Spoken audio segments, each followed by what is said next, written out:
Alrighty, so we're back in terms of the normal routine, in terms of doing review for these MLS match week. I'm not gonna do a crazy 14 game match week and look at all 14 games like I did last week, and then of course in the midweek action I look at all 13 games because believe it or not, it takes a while in terms of producing those video. I mean, between the time I put the notes on the board and actually recording it, it takes upwards about 3 to 3.5 hours to do so, and yeah, there's a lot of work in terms of it, and I think I'm happy the fact that I'm back to my old routine where in this video we'll look at the first 8 games from match week number 14, and then we'll look at the last 6 games tomorrow of match week number 14. But certainly for match week 14 and these weekends action, there were definitely more excitement compared to the midweek action. Definitely more goals that was scored compared to the midweek action. But we also had some WTF moments that happened this match week in the defensive part, which we'll talk about in some of these games. But we start off with the first game, which is Nashville and Atlanta United. And I got to say, this game kind of played out as I expected to do. You can see that in this game, it was pretty clear that both of these teams is still struggling to go forward on the attack. The only thing that I was not expecting is that I wasn't expecting there was going to be goals that were scored in this game. This looked like it had no draw written all over it, and it didn't. It ended in a 1-1 draw in this one.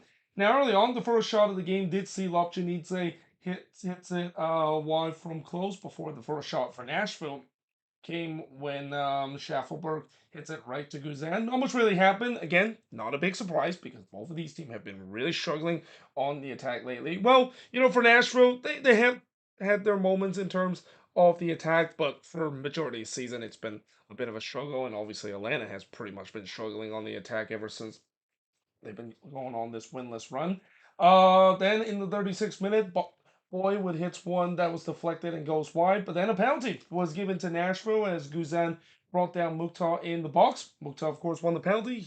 He's the one to take it. He's not going to miss from the spot, and he doesn't as he buries it to make it 1-0 in favor of Nashville, and that would be the scoreline heading into the second half. In the second half, the post denied Mukhtar of his second and Nashville's second before Schaffelberg hits one right to Guzan, as I thought Nashville started off as the better side. They were trying to get the second goal. Actually, I don't know why I wrote they were looking for the opener. They just got the opener in the 38th minute.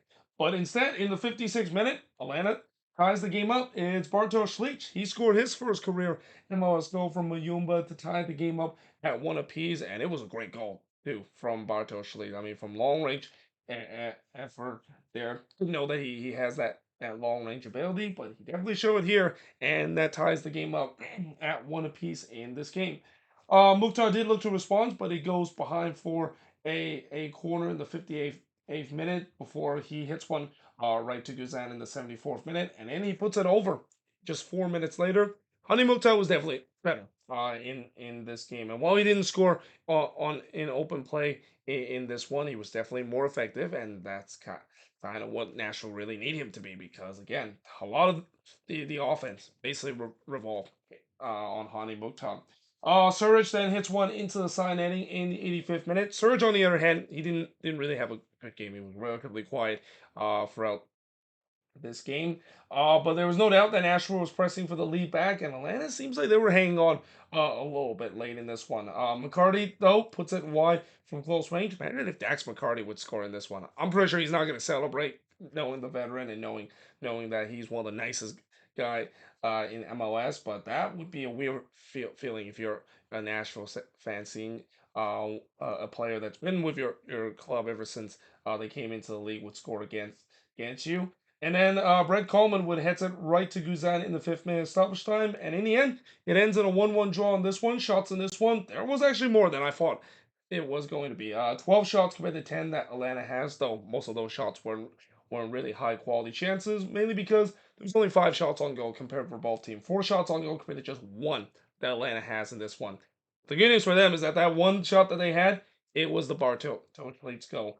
3 shots off target for both of these teams. 5 shots that is blocked for both of these teams, and possession-wise, 52% possession compared to the 48% possession that Nashville has in this game. And overall, again, it's a result that kind of we saw coming, and in terms of how the game play out, that's also kind of what we saw coming, and also what we saw coming is the fact that I don't think either of these coaches are going to be that happy about this resort. I mean, for Nashville under their interim head coach, they didn't really get that head coach boost that you maybe see some team do with a big win. And for Atlanta United, the pressure is still on Gonzalo Pineda. Yes, they didn't lose in this game, but they also didn't win in this game, and that winless run continued. They have not won a game since March.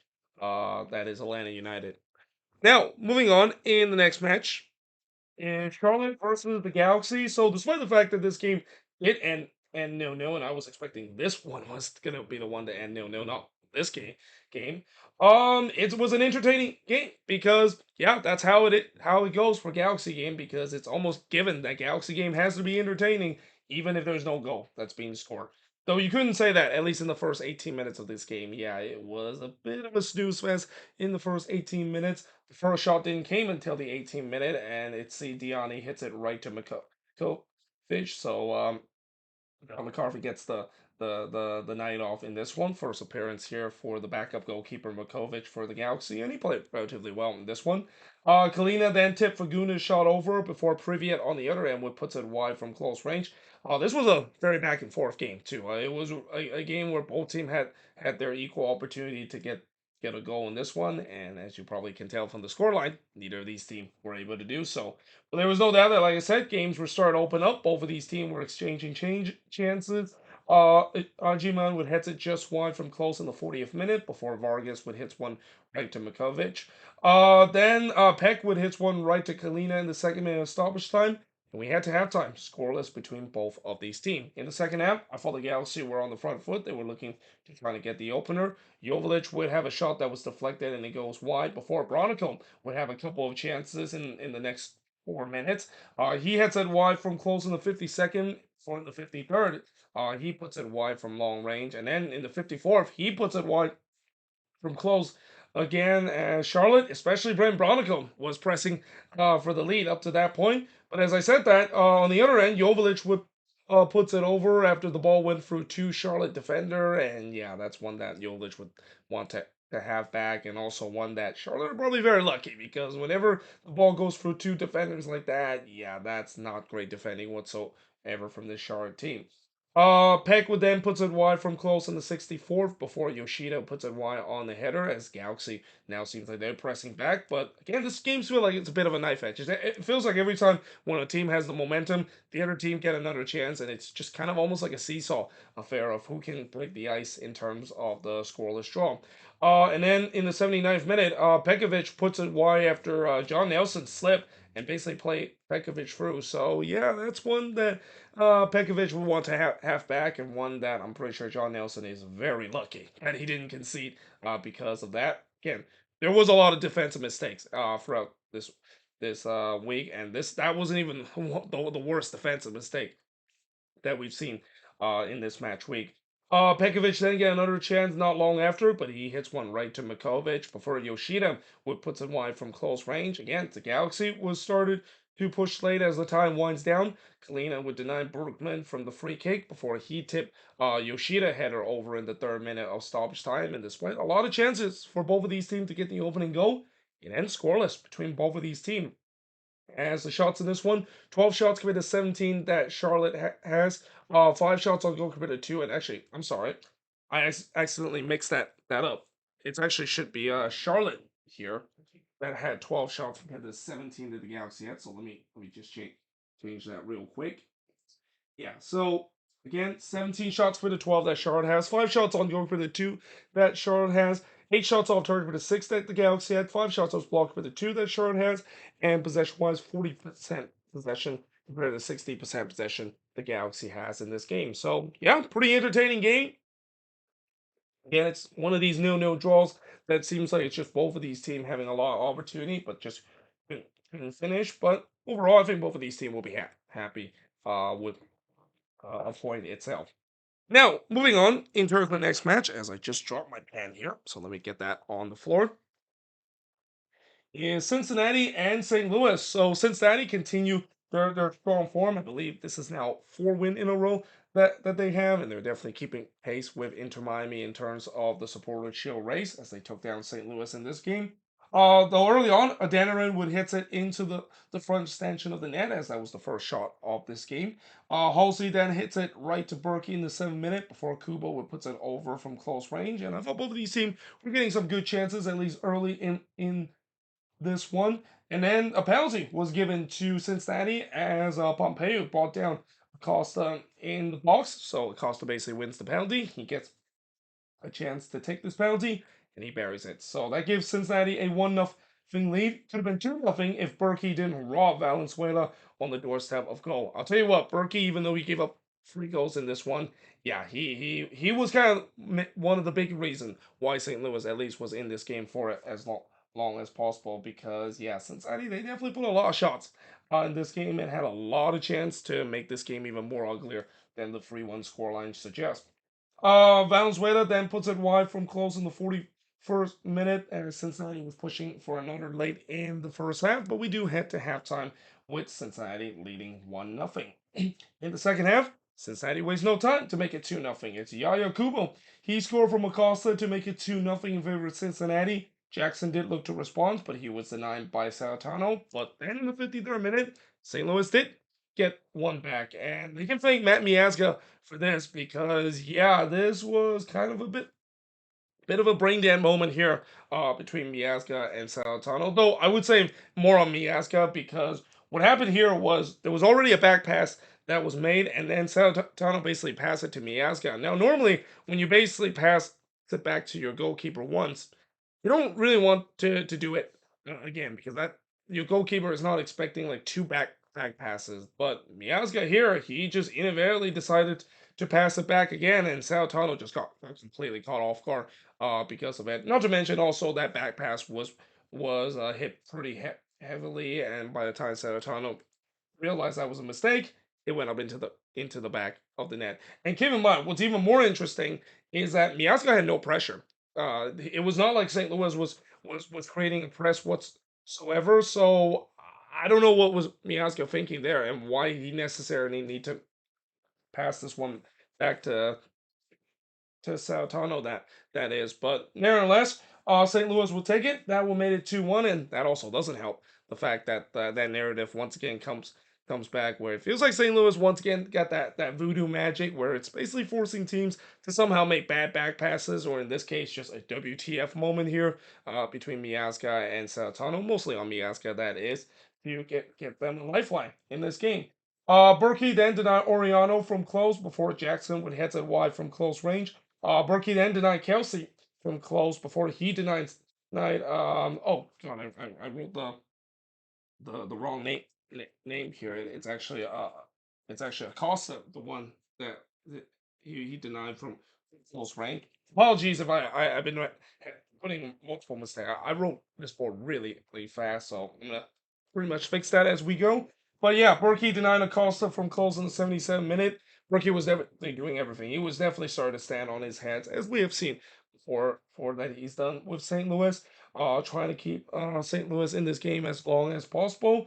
But in the end, it was to no avail, because in the 80th minute, Sergio Santos calls game. He scored from Oriano to make it 3-1 in favor of Cincinnati, and that would be the final score of this game. As the shots in this one, 15 shots for the 11 that Cincinnati has, 8 shots on goal for the 3 that Cincinnati has.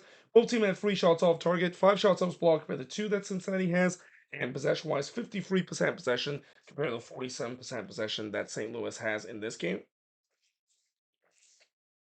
And yeah, overall, for Cincinnati, they continue their strong form, and again, they're keeping pace with Inter Miami with that supporter shield race, and also the top spot in the Eastern Conference. And for St. Louis, yeah, I mean, they just ran into a really good team. I mean, I'm pretty sure now when every team is playing against Cincinnati, especially going on the road, and especially playing at TKO Stadium, a stadium that is really hard to get resort. Not a lot of team is able to walk out with to TKO Stadium with all 3 points, and St. Louis just don't have the quality and definitely the strength to face against this really good Cincinnati side.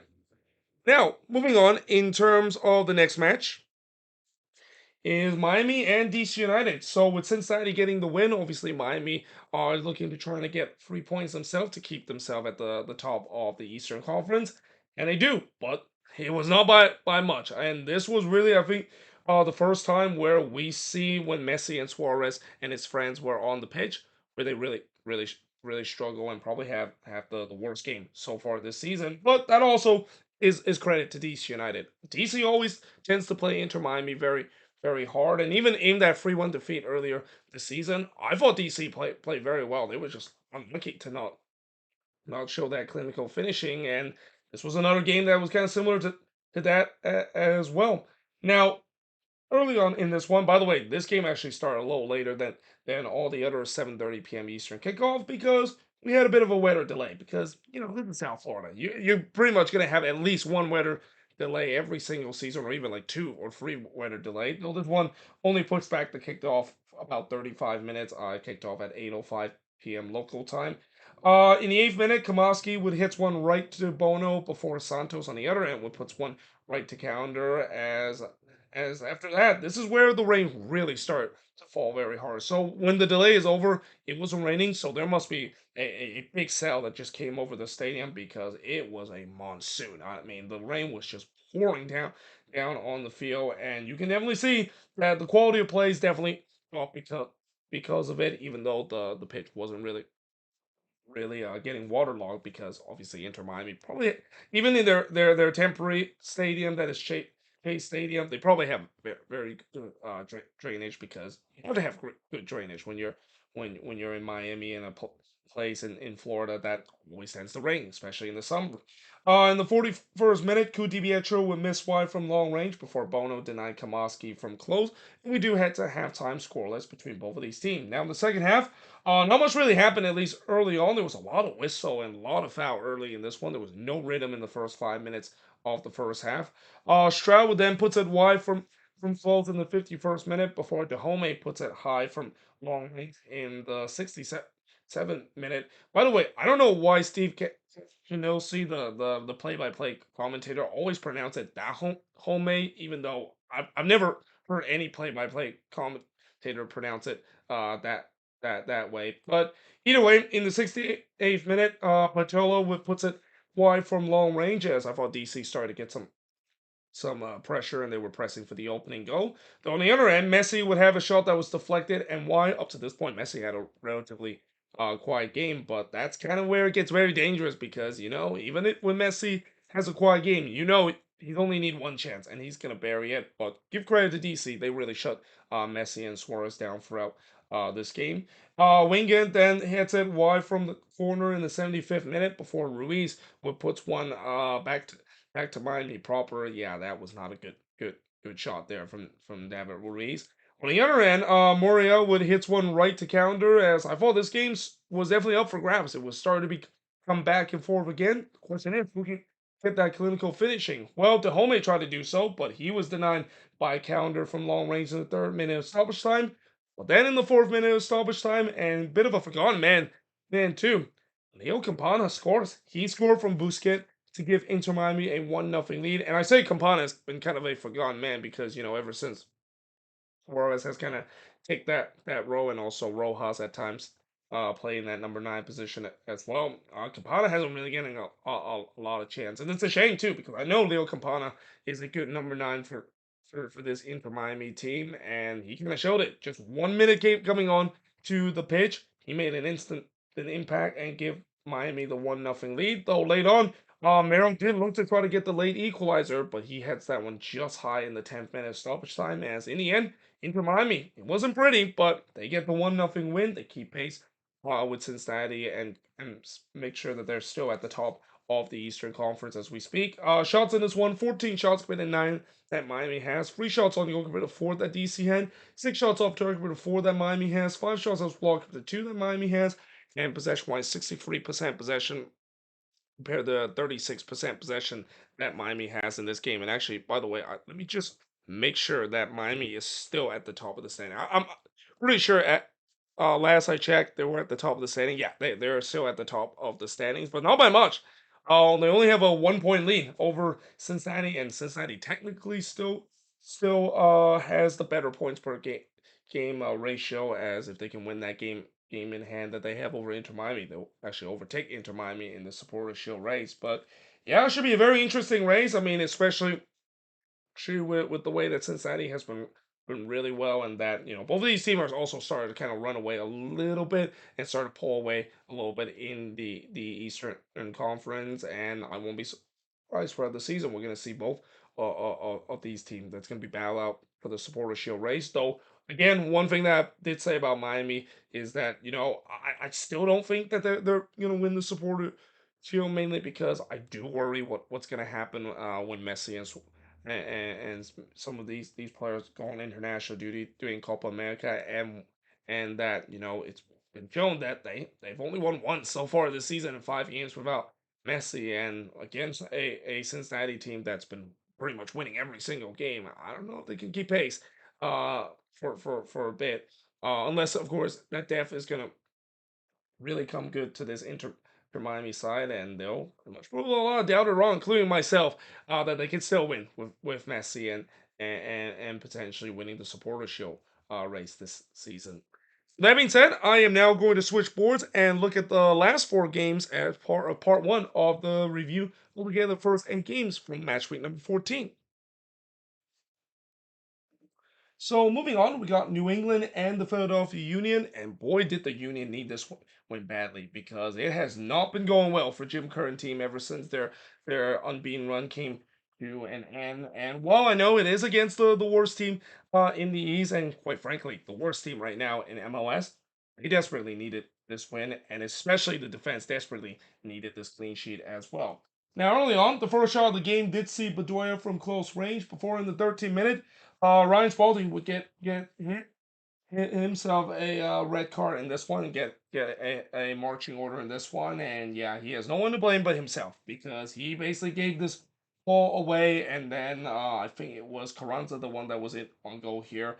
He was trying to maybe win the ball or kind of pull him down there to prevent a 1v1 situation. And when you do that, that is a definition of denial of goal score opportunity. So yeah, the Union were up a man for the remaining of this game. In the 17th minute, Haria would hit one right to Ivicic before Ura puts it wide from long range. And with the man advantage, I thought the Union did a good job in terms of pressing to try to get the opening goal, though Matt Polster did had a rare opportunity for the Revs up to that point. In fact, I think this is the first shot for the Revs up to that point. He puts it wide from close in the 37th minute, but in the 38th minute, Union capitalize their man advantage as Julian Carranza would score from McGlynn and Wagner to give Union a 1-0 lead. On the other end, Veroni did look for an instant response, but he was denied by Semlin for McGlynn would hit one right to Ivicic, and then it kind of started to become a little bit back and forth. I mean, as much as I've said that the Union kind of took control of this game right after they were up a man, New England was definitely not going quietly, even though they were down 1-0. Ivicic would deny Gastek from close range before on the other end, Simlin had to make a save here to deny Barrero from close, and we do head to halftime with the Union leading 1-0. Didn't take long before the Union make it 2-0, as Daniel Gastek would score in the 47th minute after Uru hits the post there, but fortunate for the Union and certainly fortunate for Daniel Gastak, it fall right back to him. He puts it into the empty net, and just like that, Philly has a 2-0 lead. McGlynn then hits it wide from long range before Ivicic denied Uru in the near post, and then this is when the Union really started to take full control of this game once again. They were pressing for the third goal. McGlynn then puts it wide from long range before Ivicic denied Sullivan from long range in the 75th minute, and I gotta say, I gotta feel bad for Ayaz Ivicic up to this point, because yeah, it's pretty clear that that New England defense pretty much was non-existent throughout this game. And I know they had one of their defenders send off in this one, but yeah, there was no resistance that was shown. The Union was just toying with this, uh, or the Union was toying with this refs defense throughout this game. And in the 80th minute, Daniel Gastat would get his second goal, so he scored here to make it 3-0 in favor of the Union. Sullivan did try to make it number 4, but he puts it wide on the volley. And then on the other end, Sam Lent would rob Arriaga on the doorstep of the goal and preserve the clean sheet. And while I know it's just a footnote to this game, it was a big fact that Sam Led and this Union defense got this clean sheet, because again, this defense has been really bad in the last couple of games. They were giving up goals that you usually just don't see a Jim Curtin led Union team gave up. But nevertheless, like I said, they get a big 3-0 victory. The boos were definitely raining down at Gillette Stadium at full-time whistle. Not a big surprise because it's been a very rough season for the New England Revolution, and the seat continued to be hotter and hotter uh, for excuse me about that. The seat need to be harder and harder for Caleb Porter here. And the shots in this one, 20 shots for the 9 that the Revs had, 5 shots on goal for the 10 that the Union has, 4 shots on target compared to 6 that the Union has, 2 shots on block compared to none the Revs had, and possession-wise, 54% possession that the Revs had compared to 46% possession the Union had in this game. And like I said, the Union desperately needed this. And let's see whether or not if this is going to begin the beginning of them starting to turn things around after a bit of a miserable run that they had in this past couple of weeks. Now, moving on, and now let's talk about the two derbies that happen in the 7:30 p.m. Eastern, 4:30 p.m. Pacific, and we start off with the New York Derby between NYCFC and the New York Red Bulls. And I gotta say, this was probably one of the more entertaining New York Derby that we recently had. I mean, the most recent New York Derby and the most recent Hudson River Derby has been kind of a little bit boring at time. Kind of reminds me a little bit of the Cascadia Derby lately because in these recent Hudson River Derby, both of these teams hasn't really been that good on the attacking end. This was different though, and that don't let the scoreline fool you. The fact that there probably would have been more goals in this one if both goalkeepers didn't make some big save, and also some big missed opportunity that was missed in this derby as well. And also a footnote: this is actually the first New York Derby at Citi Field. Now they mentioned the total attendance of this game was like something like 30,000 plus. There was no way there was 30,000 fans inside Citi Field. In fact, there was tons of empty seats a at this derby. And I know that yes, it is raining, and that usually the rain does drive away some of that crowd there. But still, I mean, for a derby like this, and especially with the way that both of these teams have been playing very well recently, you would expect there would be more people show up, even when the weather is not doing well for a derby like this. And for those that missed out, they definitely miss out. Like I said, one of the best. One of the more entertaining New York Derby we have seen in recent time because just 3 minutes in, New York City would take the lead as Hannes Wolf would score from Jones and Rodriguez to make it 1-0 in favor of NYCFC. So, yeah, Hannes Wolf last week got his first goal in a very unorthodox way, scoring a free kick from a very tight angle. And he followed that with him scoring his second goal in the first of this derby just 3 minutes into this game. Freeze, though, on the other end, denied Amaya which that shot actually took a deflection. It actually turns out to be a huge save there for Matt Freese, and a very difficult save there for Matt Freese to complete because of the deflection. But I thought the Red Bulls had a good response. They were looking to try to tie it after going down 3 minutes into this game. Cornell would then deny Gray from close for the post, would deny Morgan from long range in the 16 minutes. And then Jones on the other end would miss high from close there. And like I said, it's been a very entertaining New York Derby up to this point. Both of these teams were exchanging some chances, and easily the scoreline could be 2-1 up to this point. But in the 31st minute, Freeze would deny Harper in the near post before Jones on the other end missed wide from close range. Manuel then missed wide from close in the 41st minute, but then in the first minute of stoppage time, Cameron Harper would tie the game up. He scored here to tie the game, and what a goal this was from Cameron Harper. Definitely in contention for goal of the week. He absolutely rifled this one from long range. You can maybe question the NYCFC defense and especially the lack of clothing down there, but nevertheless, Harper hits this one so well that it came off the post, and then there was just absolutely nothing that Matt Freese could do about that. But we do head to halftime with the score tied at 1 apiece. In the second half, Manuel was on the doorstep of goal, but Freese just about getting there on time before Manuel was able to strike. That also came over a turnover from NYCFC. Yeah, that's something you do not want to do against the New York Red Bulls, especially against a pressing Red Bulls side. Or not Burke, I'm sorry. Parks hits it wide from close range. Greenberg didn't play in this one for the Red Bulls. But Dante Van Zier did, and he wished that he could have he was on the score sheet if he didn't just miss an absolute sitter on the doorstep of goal. So, well, I know this season Dante Venzer has definitely played much better, though I still think that, even with him playing much better, I don't know, it's still match the DP tag that he's labeled.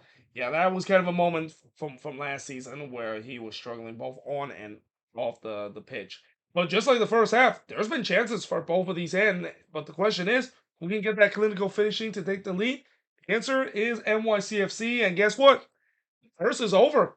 Musa Bakara, who up to this point he was not allowed to score a goal in league play, he finally was able to allow to do so in this game. So he scored here from Gray and Wolf to give NYCFC the lead. He also came off the bench in this game, and I think this is like only his second game that he came off the bench. So I guess maybe from now on Nick Cushing should just have Bakara coming off the bench because apparently he's not allowed to score goals when he's starting games, but apparently he's allowed to score goals when he came off the bench. And I mean, well, the curse is finally over because I think if there's certain player in this league that have just been absolutely snake bin in front of goal this season.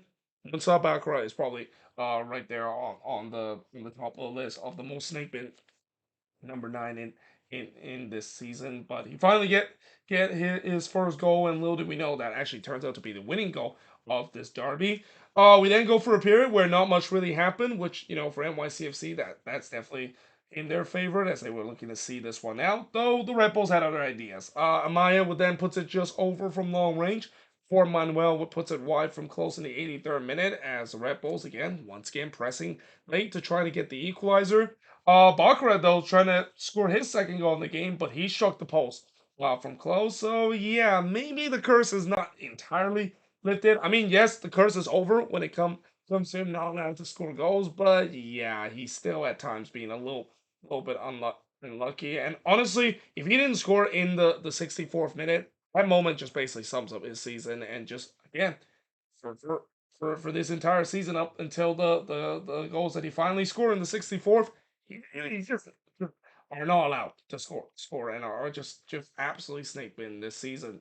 But that being said, in the third minute of stoppage time, we also had a red card that was shown, and Sean Nealis was giving his marching order in the third minute of stoppage time, and it's kind of dumb too because he just got a yellow card just 30 seconds in, and then he made another challenge. And not to also mention, he also came off the bench in this game as well. So yeah, that's not great when you're basically getting yourself sent off coming off the bench, especially getting two yellow cards in a span of just 30 seconds. But yeah, that didn't. I mean, in the end, it didn't really matter. It was just kind of a footnote in this game, as in the end, NYCFC, they made New York blue as they win 2-1 in this Hudson River Derby. The shots in this one, 12 shots compared to the 14 that the Red Bulls had. Both teams had 4 shots on goal. Both teams had 4 shots off target. 2 shots that was blocked compared to the 3 that the Red Bulls had. And possession-wise, 57% possession compared to the 43% possession the Red Bulls has in this game. And like I said, this is definitely one of the more entertaining New York Derby that I've seen in recent time. Definitely a game that kind of could have gone either way, and it just kind of also shows you how both of these New York teams is definitely on the rise. And while the Red Bulls obviously lost this game, and it's kind of frustrating for their fan base to lose their biggest rival, they didn't play bad in this game. It's just that it's unfortunate that in a game where it was between two teams that had their moment, it was their rival advantage of those moments, and they just didn't. Now, moving on in terms of the next match is the Canadian Classique, and boy, this was ugly. I mean, this is probably the ugliest Canadian Classique and an absolute rout of a Canadian Classique we have seen in recent memories. I mean, especially in a Montreal perspective. I mean, yeah, I don't think they bothered to show up in this game whatsoever because in the first half, the first shot of the Canadian Classique, Insigne hits it right to Siwas, and then 5 minutes later. TFC takes the lead as Matty Longstaff would score his second career MLS goal from Spicer and Insigne to give Toronto a 1-0 lead. 7 minutes later, Bernadeschi. Remember how Federico Bernadeschi at time in the beginning of this season was kind of snake bin? He's no longer snake bin now. I mean, all of a sudden now he has started to score the goals and are just become one of the hottest goal scorer right now in the league because he scored here from Flores to give TFC a 2-0 lead, and then Owusu would put one over from close range, and this is when I thought, yeah, this could get ugly for Montreal because Toronto was definitely feeling it, at least early in this game. And in the 19th minute, after Owusu missed the earlier chance, he would redeem himself by getting on the score sheet in the 19th minute as he scored here from Insigne to make it 3-0 in favor of Toronto. And really, it was a gift from from Montreal because yeah, they were trying to play out of the back, and to be fair, they did set up pretty well to play out of the back. Problem was that the execution was not there, and when you play out of the back, especially in your own box, you have to make sure you get the execution spot on because if you don't, that happens. So yeah, they gave the ball away while playing out off the back, and TFC took full advantage of it. And not even 20 minutes into this game, it's 3-0 in favor of TFC. Now in the 23rd minute, Vincent did look to give Montreal a goal back, but he puts that one over. That was also the first shot for Montreal up to this point. Johnson then denied Ibrahim from close range before on the other end, Siwas would deny Insigne from close. And then he denied Insigne again from close in the 29th minute. And this is where I'm writing, where is this Montreal defense? Because it was nowhere to be found in this game. It was way too easy for TFC to basically cut their defense to pieces, and it just felt like in the first 30 minutes we're starting to see a shades of Toronto when they were at the peak of their power a couple of years ago, and how easy it is that they just completely dissect their opposition defense because yeah, this was getting this looked like it could get even more uglier. But in the 39th minute, Lassiter would put it wide from close range before Vincent would hit it right to Johnson after a poor giveaway from TFC. Also, which I actually smooch a little bit here on the bottom part of this board. But yeah, this is where, for TFC, they got to be a little careful because, yes, I know Toronto has dominated this first half, but you definitely don't want to give Montreal maybe a glimmer of hope in trying to get themselves back into this game. Thankfully, up to this point, they were able to ride out that little storm and able to head to halftime with a 3-0 lead. In the second half, Ibrahim had a Cabral moment here. So yeah, he basically had an empty net to tap this one in. This would have been one of the easiest goals that he would have scored. And instead, he not only completely mishits it, but as he was basically trying to back or well, not really back him, but pretty much almost toe poked it in. He got it completely wrong. It basically went backwards. It's almost like if Sanusi Ibrahim forgot that he doesn't play for Toronto FC. I mean, that would have been a great goal line clearance if that was the case. But unfortunately, Sanusi Ibrahim played for the team wearing blue, and yeah, that again, said that that's a Cabral moment because unfortunately, Kevin Cabral had many of those moments when he was with the Galaxy, and I also could like to say that maybe that's a Kyoto moment as well. I feel like it's more appropriate for me to say it's a Kyoto moment because Ramel Kyoto was with Montreal, and he also had one of the worst misses I have ever seen in MLS. And again, that now Sanusi Ibrahim joins that list, and pretty much that shot sums up Montreal in this Canadian Classic because it gets worse for them.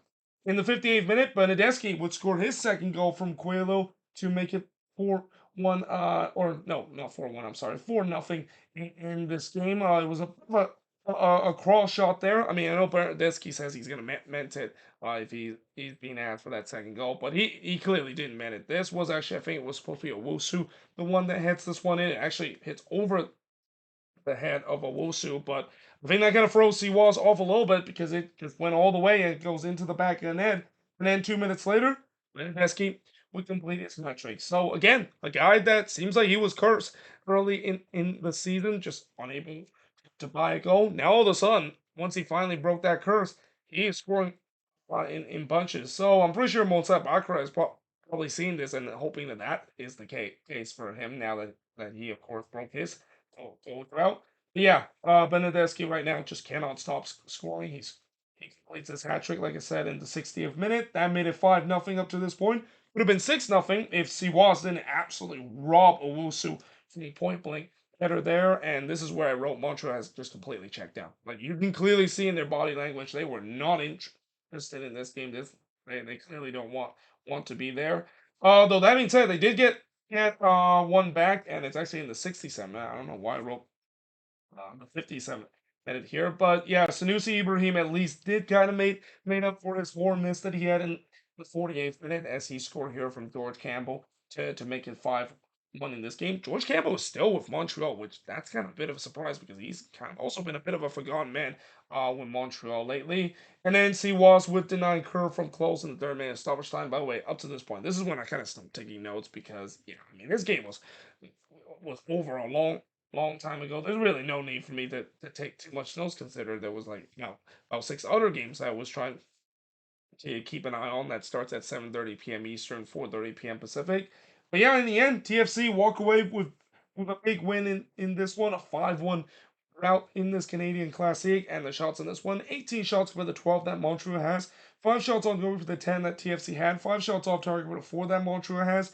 Both team had 3 shots as block, and possession-wise, 51% possession compared to 49% possession that Montreal has. And I know Montreal has had to deal with a lot in injury lately, but man, these last couple of games, I mean, their defense has just completely cratered. Like, they've given up so many goals in these last couple of games, and this is pretty much the icing on the cake. I think right now they've conceded the most goal out of any team in MLS. And I wouldn't be surprised because, they conceded 5 in this game. I think in the last game they conceded 3, and then in the Miami game they conceded 3. So they've conceded 11 goals in the last 3 games. Oof, that is definitely something that Laurent Courtois would want to work. And we saw this kind of being an issue with Wilfred Nancy team with Columbus early on, where Columbus was a very leaky team on the defensive end. But the good news is that Wilfred Nancy did eventually correct it. And again, part of that is mainly because they brought in some defensive reinforcement. Something tells me Montreal need to do so because yeah, their defense has been just Swiss cheese in these last couple of games, and this is pretty much the icing on the cake of why that is the case. But now moving on into the last game on this board is Austin and Sporting KC. So the good news for Sporting KC is that they did not blow a lead in this game late and gave up a late goal late in this game to lose a game. The bad news is they still lost this game, and their winless run can continue. Now, early on, 1 minute in, Russell would miss wide from close range before O'Brien did put the ball into the back of net. The problem was the goal was disallowed for offside on the development play. They go to VAR to see that. I didn't really see a definitive angle of where exactly the offside is. I mean, I'm assuming that there was an offside because Austin was really like going 100 mile per hour on that time. They were going so fast on the attack where they didn't even allow like the VAR monitor to kind of see an offside, or at least on the TV that is. I think on the field they probably have the right image, but on the TV I mean, I didn't really see an offside there, so I'm just gonna trust the fact that that is the right call, even though I probably shouldn't, because I'm maybe still a little bit salty about what happened in the game between the Timbers and the Quakes, and especially as I'll talk about tomorrow in the Timbers and Minnesota game, I was maybe a little salty about another call that kind of gone in favor of the Timbers over one of my team. But that being said, in the 9th minute, O'Brien would look to score again, but he puts one right to Milia. Little spoiler alert: Harder O'Brien, of course, celebrating his birthday in this game. He would eventually did get a goal in this game, but not before in the 18th minute when Johnny Russell finally opens up his scoring account. He scored here from Rodriguez to make it 1-0 in favor of Sporting KC, and it's hard to believe that that's his first career or no, not the first career goal. That's his first goal of the season. He scored a lot of goals for Sporting KC, so it's obviously not his first career goal. But hard to believe that is his first goal of the season because, yeah, I mean, Sporting KC has done very well this season in terms of scoring, but he hasn't really been a big part of it.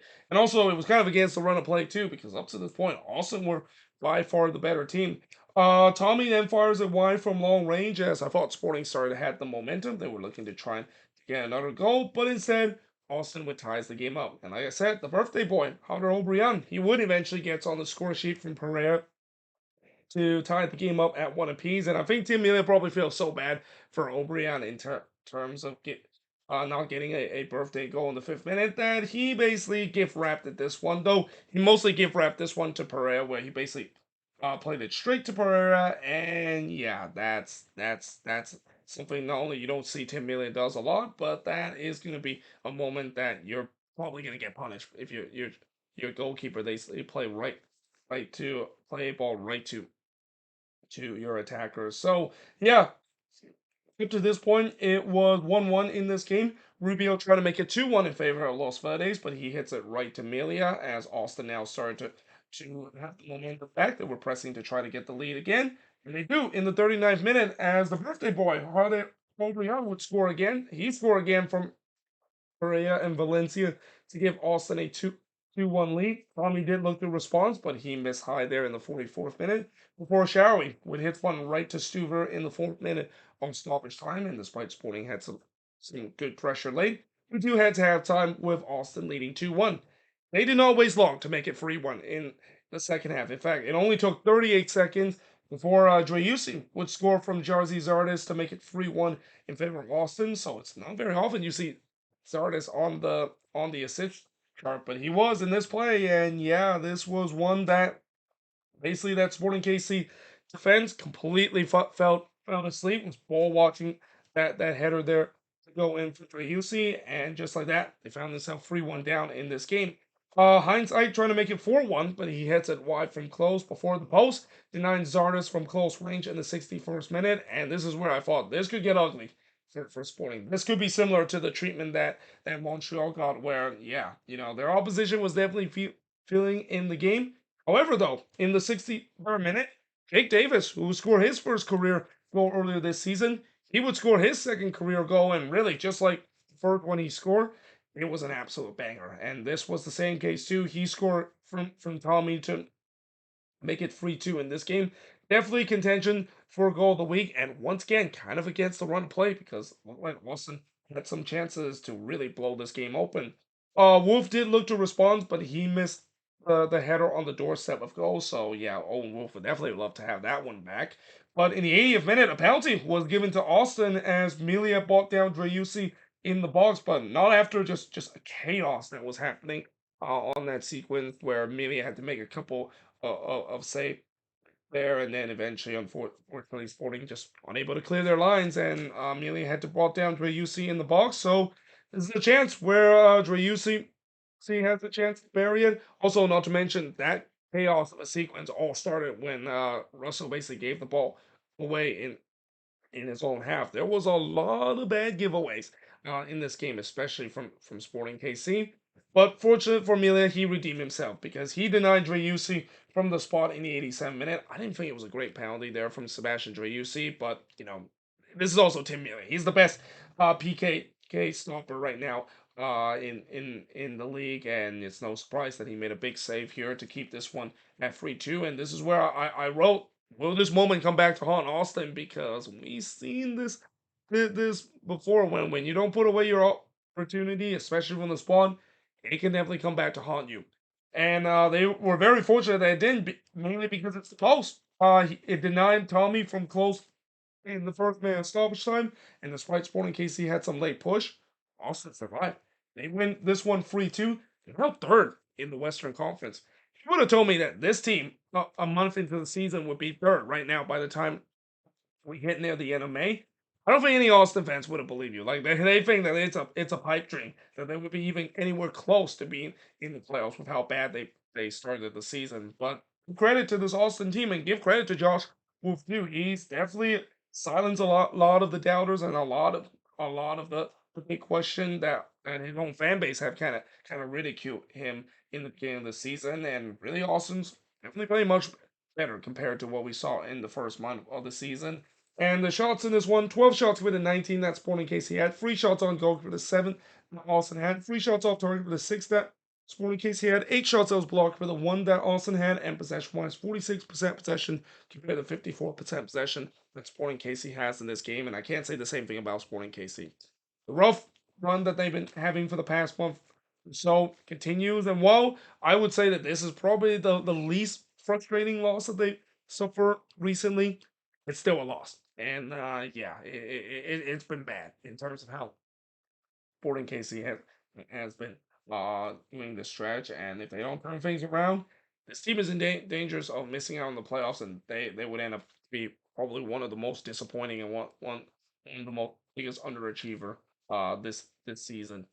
But there you have it. That is pretty much it in terms of my review of the first 8 games for match week number 14. As always, let me know in the comments below what do you think of these games, and tomorrow I'll finish up the review of match week number 14 by looking at the last 6 games, and that include both of my team playing in match week 14 that kind of suffered different fortune. But either way, hope you guys enjoyed this video. If you do, make sure you guys do like, smash the subscribe button, and yeah, I of course will see you guys next time.